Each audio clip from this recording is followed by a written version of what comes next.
Agartha, which is like supposed to be the perfect heaven place, and he like fucks up the entire area, lets the Apothicons through, and they basically just show up and fuck shit up. The boys kill the Shadow Man. They don't really kill him, like they kind of kill him. It's weird. They kill him, and then Dr. Monty is about to erase them from the timeline. This is where I'm going to talk about the subplot of Black Ops 3, which is not that long, but it's important to figure out what the fuck's going on. The mobsters, right? No, that comes after. Aw, I'm trying to be like I remember things. We're gonna talk about what Victus have been doing. Oh yeah. After the events of Black Ops 2. So, Richtofen has a little side hustle, because after Der Eisendrache, and he sees how like depressed his friends are getting, he's like, oh fuck, I actually like these dudes, and I don't want them to get wiped from reality at the end of this. So he's like, okay, I have an idea. So they come up with the blood paradox. So basically, if you drink the blood of people who have gone through portals or anything like that, it basically ensures that, like, their blood basically becomes a part of you, so it ensures that the reality that you got the blood from has to exist because you drank the blood. Yeah, so you don't die. It's the blood paradox. So basically, Richtofen goes to Alcatraz and steals the blood of some mobsters. We're gonna talk about the mobsters later. They're important. Just don't worry about it. Yeah. Oh, also, yeah, he used his connection to the Illuminati to build a lab under Alcatraz, and that's where Blood of the Dead happens. So. That's your favorite map. Can I note something? Yeah, what's up? It sounds like the people who made the lore behind zombies did a big ass trip, and just like Yeah. to some degree. Oh yeah. Oh yeah. Perfect. Jason Blundell, that dude was on so many drugs. I swear to God. Like, there's no way like you could just come up with this shit. Unless he's been thinking of this story for his entire life. Which is also true, because he only recently quit working at Treyarch. So. Oh, that's probably why his story's shit now. Yeah, I mean the story's not shit. It's still kind of interesting. It's just not as crazy and shit as it used to be, you know. Yeah, no dragons and mechs anymore. Yeah. So anyway, after this, Richtofen figures out that he can use Victus, who he figures out somehow because ether bullshit. He figures out that he needs a specific artifact from a specific dimension that a Maxis from an alternate reality stole a bunch of shit and dropped it in a universe where humans never existed. It's called like the Null Realm or whatever. Basically there's this artifact called the Chronorium. The Chronorium literally has all of time documented in it. So Richtofen needs it to figure out what the fuck he needs to do to keep his friends from disappearing during Revelations. Yeah. So he employs Victus because Victus, like, their reality is coming apart after Buried. So he hijacks them, brings them to the new area, and also has zombie Ultimus Richtofen from the previous universe follow them so that they have motivation to do his tasks. They get pushed all the way to this dimension where Maxis fucking has an episode of Hoarders. And they jump through some hoops, and basically they put their arms in this machine that, like, it took, like, their blood samples, and then the door opened, they got their Chronorium, they leave, and basically they come back to Richtofen in his underground Alcatraz lab, and he's like, alright, thank you guys, we're secure. What we're doing, our mission is to secure a better tomorrow. If you guys want to hang out until we do that, you can do that. So he basically cryogenically freezes them in the underground lab so that they can just chill there. So in between them killing Ultimus Takio and them going to kill Ultimus Nikolai, they make a stop at Alcatraz, the original crew. It's very, very confusing at this point because literally a past version of Richtofen hands the current version of Richtofen the blood vials from Victus because he got their blood samples. So they got the blood, and then they take the blood to Gorod, and then that happens in Revelations. Yeah, I'm So into that. there's a bunch of fucky shit going on. Okay. So after that, the heroes defeat the Shadow Man, right? They drink the blood, so they create a paradox. Dr. Monty is like, what the fuck? I can't like just delete you guys now, because that's what he was originally gonna do. He was just gonna wipe them from existence. So what happens is, Dr. Monty sends them all the way back in time to the premise of old. So premise of old and the premise from the timeline are the same dudes. Yep. And basically what happens is he creates a loop. That's So- what I thought was the coolest part of the whole thing, by the way. It's really cool. I loved that. How like they were just premise the entire time. Right, they are the same dudes. So what happens is, basically, the heroes are in this endless loop of time happening. Right? And God knows how many times the cycle goes through. It's called the cycle, bro. God, I have to explain Mob of the Dead now. Yeah, this is where the gangsters come in. 'Cause that's where This the is cycle when breaks. I'm gonna have to talk about it, basically. You have to, because this is where the cycle breaks. Yeah, this is when the cycle breaks. So, in the big cycle, there's a little cycle that's happening. There are 4 mobsters that are at Alcatraz. Each of them ended up in Alcatraz different ways, but basically what happens is they try to make an escape plan by building a plane on the roof and try to fly away. But basically what happens is they get to the top and they're like, oh, this is bullshit, it's never gonna work. So 3 of them kill the 4th guy. He's the only important one. His name is the Weasel. His name is Al Arlington. He's called the Weasel. They turn and kill the Weasel. But what happened was the Warden of Alcatraz made a deal with the Shadow Man. He bound their souls to this purgatory realm, basically, like a twisted dimension version of Alcatraz. So when they killed him, and then they all got killed the next day for murder, they all get trapped in this mini cycle of they're in Alcatraz, but all of the inmates are turned into zombies, and the 4 of them basically create the Brooklyn Bridge, the Golden Gate Bridge. Wrong bridge. They go to the Golden Gate Bridge. Basically the cycle is they build the plane, they fly over, they teleport back, and then eventually they get to the roof and then kill the Weasel again. So their loop just resets over and over. And this is why the mobster's blood works for the time paradox later. So, because they're trapped in this endless loop. But what happens is, the Weasel breaks all of the odds and kills the other 3 In one specific timeline. in one specific part of the cycle. Which The is, I'm Weasel guessing, is wins. the Easter egg. No, in the Easter egg, at the end of the Mob of the Dead Easter egg, it becomes a team deathmatch. Oh. It becomes multiplayer. So in the map, you can actually choose if you want the cycle to continue or not.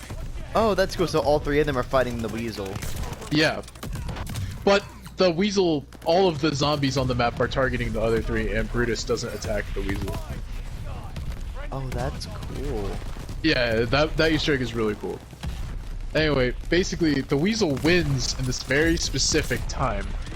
So, he wins and then all the ghosts are set free.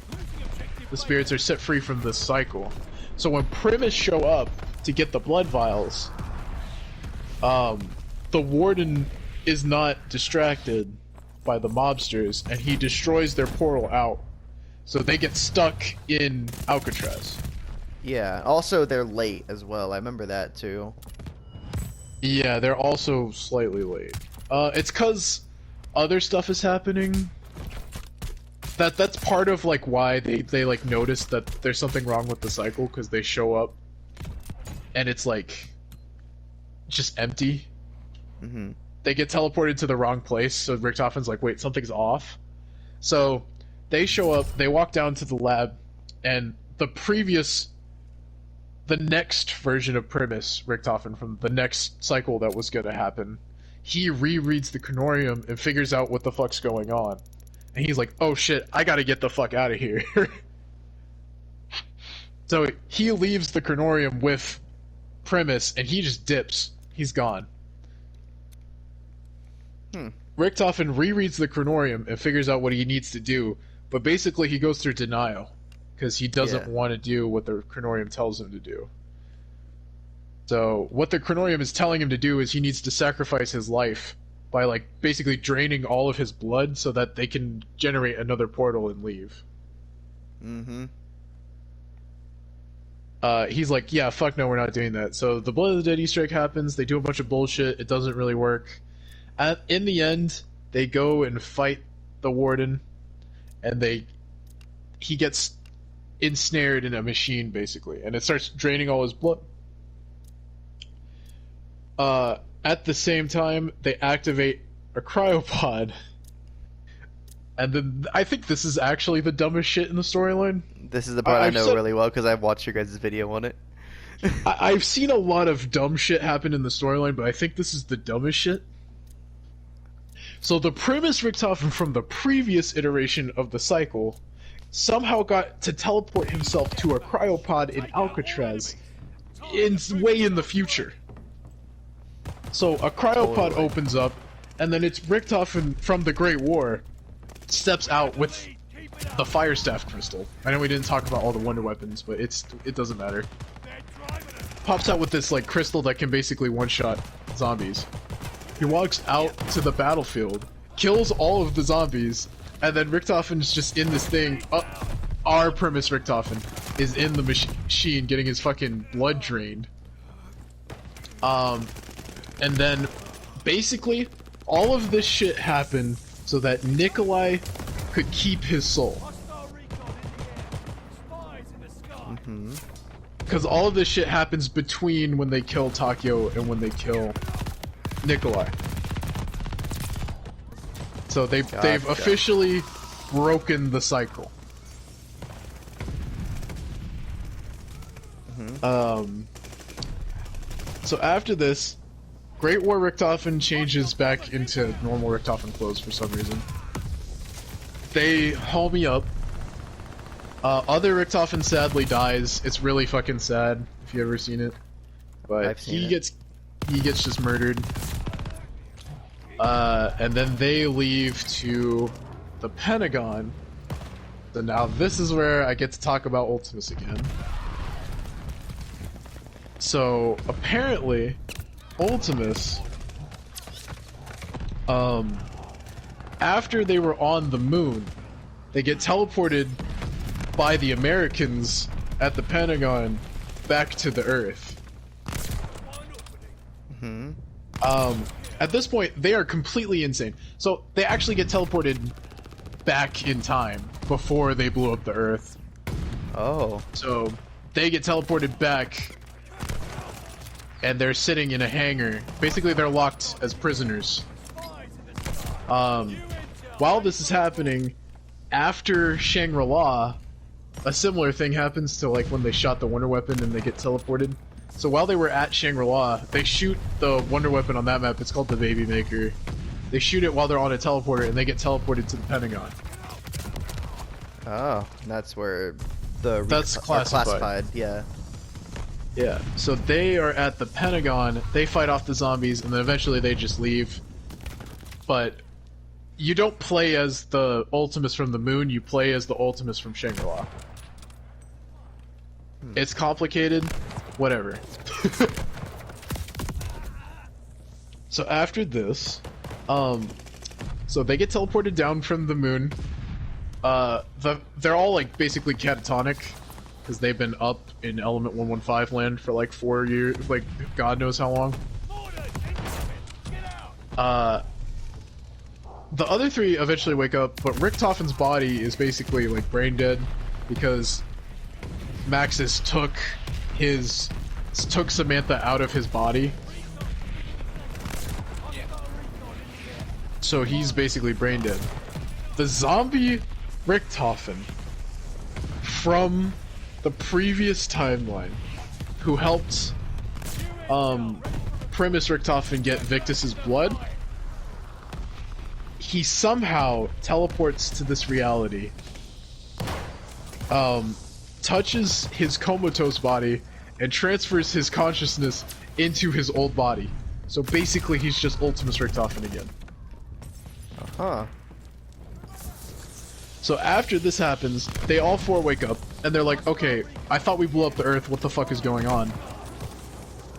And then the boys, Primus, come from right after they've just killed the Warden and everything, and got out of Alcatraz. They show up, and then all of the boys meet up. They're all brought together. After they're all together, they like Primus and Ultimus, right? Yeah, they are all together Yeah. as That's the been a boys. little bit. Them as a group, they go to Nuketown, because a lot of fucky wucky shit happened, but the elemental shard basically ended up at Nuketown. So they go to Nuketown to get the elemental shard. They pick up the elemental shard, and then they teleport out to like this forest, and they just fucking party. What Yeah, I happens remember that. is Nikolai and Ultimus Richtofen open up Victus from Alcatraz. They basically lease him out for another fucking mission. They go out to another facility and they collect the last two items for the elemental shard, for the Agarthan device, the thingy that basically grants you any wish. So he goes out, Victus, they go out, they collect all the things, and then they teleport it to Nikolai. So this is why it was important for Nikolai to keep his soul. So basically, once you become soulless, you can't do anything, like, your only interest is to keep yourself going. But you become, like, mega selfish. So you can't do anything for the greater good, basically. Nikolai keeping his soul, he was able to make a hard choice. He poisons all of his friends' drinks, and they all die. All of the boys are killed. No, that's left at the end is Nikolai and Zombie Richtofen. Yeah, Richtofen comes back to life because he was originally a zombie, and he was really not alive anyway. So Nikolai shoots Richtofen and kills him finally. Finally, he's dead. And then he gets the Agarthan device, and he destroys the summoning key, and he basically wishes for a brand new universe where there's no multiverse, there's only one straight timeline, and that everything would be like fine for the children. Eddie and Maxis. Yeah, so since they never made it to the house after Gorod, the only kids that exist are the child version of Richtofen and Samantha.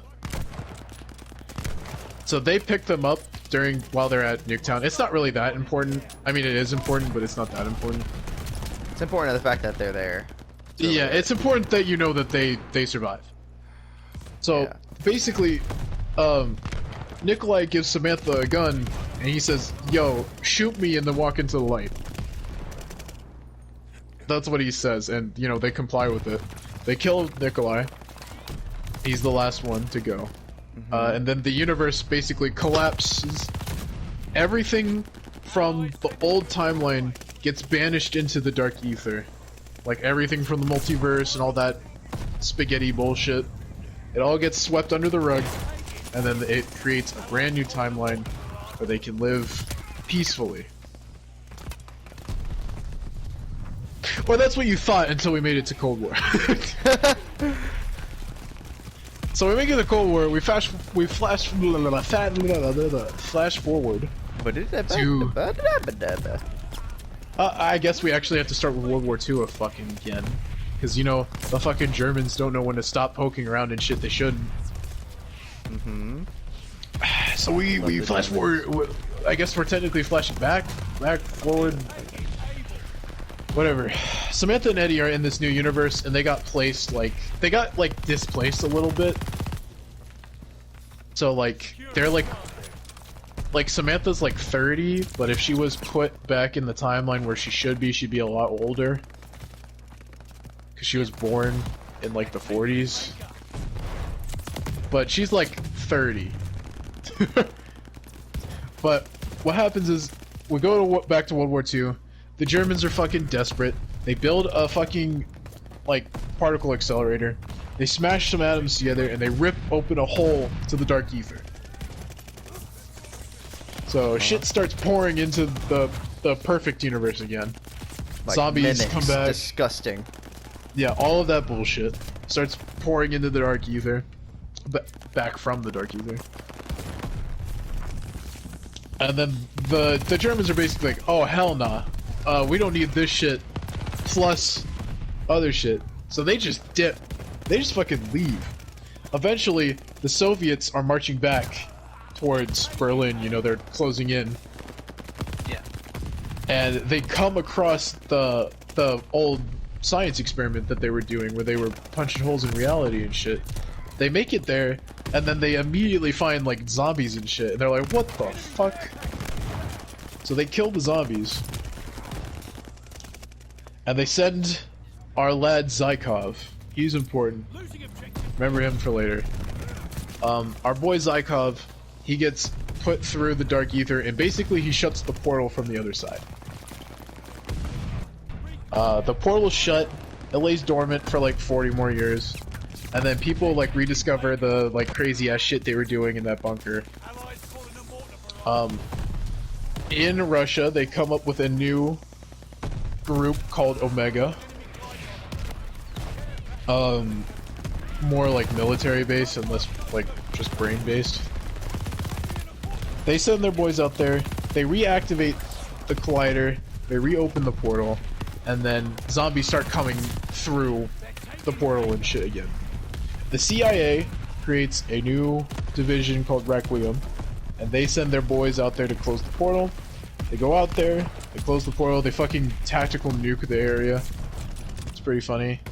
They just destroyed it. But it was too late because the portals started opening on their own all around the world, and they can't stop it. Just stopping the collider wasn't enough anymore. After this, Samantha comes back in the story. She's the one that notified the CIA about this shit. She works for the BND in Germany.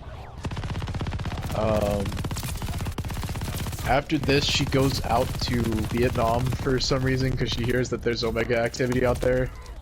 She goes out there to spy and shit with her best friend Ravenov, who works for Omega, but he's actually a double agent. She's out there with her best friend, and then he fucking doesn't help her for some reason. I don't know why he doesn't help her. It's not really explained why he wasn't there with her, but she gets captured by Omega, and then Where's Maxis? We meet the most annoying fuck on the planet, Dr. William Peck. Yes, my boy. Dr. Peck is a fucking piece of shit, but he's Best really character. funny. He's a funny piece of shit, okay? He's a lovable piece of shit. Yeah, you know why I love him. You get why I love him. He's an American defector. So he was an American scientist, but he defected to the Soviet Union, and now he works for them, for Omega. He is fucking with dark ether technology. He opens a portal there, and basically he's sending people into the dark ether to mine this new element. They call it Ethereum, but it's essentially just element 115. It's the same shit. They don't know that. It's a different timeline. Yeah, it's a different time. Yeah, they don't know shit. So they go in there, they fuck shit up, They bring back crystals and shit. They create new wonder weapons and shit. And they're like, all right. The Cool. die. Actually, the Nazis created that before they went to the Dark Ether. I'm I have just no guessing. idea. I don't have no idea why they made it though. I think it was to help them mine stuff. They made the most useless weapon ever. Just Base. made for mining. Yeah, that's what it was made No for. wonder it sucks. Yeah, it's not really a wonder weapon. It's like playing Minecraft with just a pickaxe. Anyway. Peck like interrogates Maxis, but Maxis is a fucking badass and doesn't say shit to him. And he's like, alright, fuck this. He throws her into the Dark Ether and she's trapped there for only like 2 days. Weaver, he's the head of Requiem. No, he's like the figurehead of Requiem. The real head of Requiem, we'll get to him later. But they throw... It's actually Maxis- Richtofen, yeah. It is. Oh, I'm right. Anyway. Anyway, gets thrown into the portal. Blah blah blah. Shit happens. Requiem shows up, saves Maxis, and this is pretty important. So, in the Dark Ether, time moves differently. So, in the real world, she was only there for like 2 days, but in there, she was there for like half a year. Mm-hmm. So that's just fucked. She comes out of the portal, kind of like scared and shit. She's kind of shook, and then Kind of She gets purple in taken her back. eyes. yeah, get some purple in her eyes. She's a little more powerful now. She can like teleport and shit. It's pretty cool. Anyway, we go to Outbreak. Basically, the boys are out doing field missions for Requiem, and they're like, "Hey, there's this Omega bunker that has like rockets and shit that can open Dark Ether portals. You should like take it out." And they're like, "Okay." So they go there. They launch the missiles and make them go into the ocean. It's not important now, but it might be important later. Which Uh, means probably it's gonna be important later. We don't know. We're not like fully caught up because the end of the game is a cliffhanger, so we don't really know what happens. So we go out, and then our boys get kidnapped while they're out on a mission. Omega uses them to kill one of their traders who opened a portal in Berlin. They go to Berlin, they fuck shit up. They get rescued by Maxis, who is figuring out that she has Dark Ether powers, so she can like open portals. Because So- the purple eyes weren't enough. Yeah, purple eyes weren't enough. Opens portals, can teleport them places, teleports them back to the CIA headquarters. They chill. And then we learn about a Dark Ether entity called the Forsaken, who is basically a big dick god motherfucker. Omega learns about Zykov. They remember that that dude's been in the Dark Ether, probably knows how to kill him. They're like, bro, how do we get you home? He's like, alright, build me this machine, and then you can teleport me home. They're like, alright, cool. Ravenov, the guy from the other thing, Maxis' friend, tells the CIA, he's like, hey, they're gonna try to pull this dude through that can kill the Forsaken. You should, like, totally get him first. They're like, aight, bet. So Maxis teleports them to the facility. They get there, but they get there a little too late. Peck opens the portal. The Zykov comes through. Oh my god, plot twist. Zykov is actually the Forsaken. Oh my god. Whoa. No way. So basically, he's been in the Dark Ether for like 40 years at this point, and time moves differently, so he's actually been there for like 4 centuries. Oh. Oh, So- my god. So like, he's just been like eating Dark Ether shit, and it like made him mutate into a big-ass ugly motherfucker. So... Mhm. Yeah, he's the Forsaken. Our boys take out the Forsaken. We think that Kravchenko and... Well, I didn't even mention Kravchenko because he's not even really that important, to be honest with you. We think Peck's dead, but he's not actually dead. Requiem gets shut down, and it's revealed that the director of Requiem is actually Richtofen, because if you'll remember from the previous timeline, the only survivors were Samantha and Eddie got sent through the portal too, but I think they got split up. So, like, it's kind of a coincidence that they meet up again. Eddie and is to- Kid Richtofen, by the way, Spencer. I don't know if you made that clear. Yeah. Yeah. So they got sent through, and the only way they could defeat the Forsaken was they trapped him in this fucking Pokeball ass looking thing. And then Samantha went into the Dark Ether and closed the portals from the inside just like Zykov did. So currently, Samantha's in the Dark Ether. Richtofen shut down all of Requiem. And we don't really know what's going on now. Oh, and Peck goes to, like, Asia, because that's where the missiles from that bunker, they're under the water, like out in the Pacific somewhere. So Peck is probably trying to get the rockets back. That was the cliffhanger. Oh. Well, So now we're all caught up. You did everything. Yes, sir. So when did this conversation start?